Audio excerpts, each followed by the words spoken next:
Housing Minister Ajay Maken says that the real estate bill aims to curb money laundering and brings transparency in the sector. He also believes that the bill protects the interests of the consumers. Remember, this comes a day after the regulatory bill or the real estate regulator bill has been really cleared by the cabinet. So take a look at what Ajay Maken had to say. Bill proposes to take. Do you think some of them can actually be detrimental to the sector as a whole? I don't think so. And some people who are saying this, they are the very people who never wanted this regulatory bill to come up. And by raising this bogey, they want that on this pretext, this bill be derailed. Let me tell you what are the punitive provisions. As far as the economic or financial punitive provisions are, it ranges from 3 to 10%, depending upon various anomalies which these promoters or developers do. Right. When it comes to imprisonment, it will be only if they do not register, which means that they do not obtain statutory clearances, if they do not get the land use change, if they do not get the building plan sanctioned, if they do not get the environment clearances, and that too after repeated warnings from the regulator to these promoters. They keep on selling. Then only the imprisonment will take place. And earlier on, it was more stringent. Earlier on, it was on other issues also that they could be imprisoned. But what we are now saying is that only in such cases where they do not register and they keep on selling land, keep on selling the apartments, or keep on selling. These provisions will kick in. Yeah. Right, sir. Just one question on the fact that the real estate stocks today reacted pretty sharply on a regulator coming in and probably, adding to more licenses or more clearances probably in the sector. Do you think that's a misplaced fear that the real estate companies have? I don't think so that this is going to happen, because I have talked to a number of bankers. I have talked to bankers before getting this bill cleared to the cabinet and even today, and they are all very happy. They say that this will lead into a lot of money from the banks and financial institutions being pumped into the real estate sector.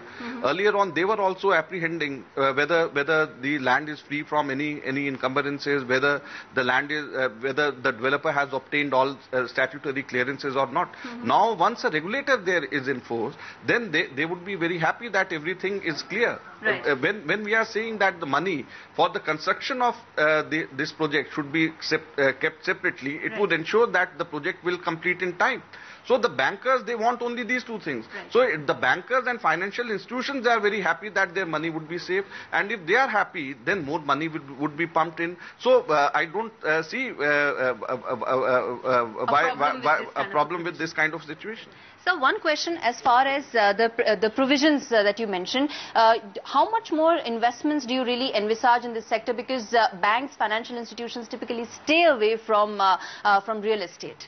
Well, as far as the CRE in housing sector is concerned, in 1997, the CRE housing sector, the RBI, the cash devolution by the RBI was $1.9 billion US.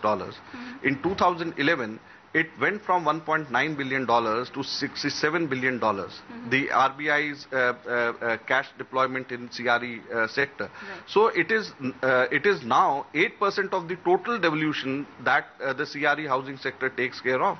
So this is mainly going into the home buyers. This is mainly going into the individuals who want to buy the home.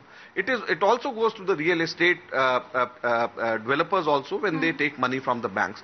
But I think with this bill once getting enacted, more money will come to the developers and to the promoters other than the individual home buyers. Right. So this is something which will through which we will see many more projects coming.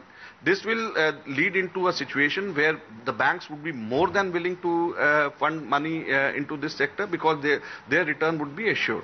So one last question, as far as the clause of a project money being incorporated and used only in that particular project, how much of a dent will that be? Because real estate companies feel that could really spoil the party for them, because project proceeds have to be used in that particular project. Well, we have changed this provision. Earlier on, it was 70% of the total money collected from the home buyers was to be kept aside.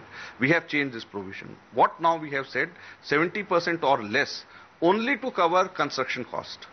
Right. So if suppose I am a home buyer, I give 1,000 rupees, say 1,000 rupees to buy a particular, not 1,000 is too less, say 10 lakh rupees to buy a flat. Right. So if suppose out of these 10 lakh rupees, 4 lakh rupees is to be used for construction, at least keep that 4 lakh rupees aside to construct the project. You use the rest of the 6 lakh because it is your profit, it is your investment on land. But at least those 4 lakh rupees which you have taken my money to give to, I have bought the flat. So this is what we are talking about. That is why we have changed this. We have said that 70% or less to cover the construction cost should be set aside so that the project completes in time. And are you hopeful that it will be taken up in the next session of Parliament? Well, I intend to introduce, and once it is introduced, it goes to the standing committee. They would deliberate upon the bill, and we intend to enact it as soon as possible.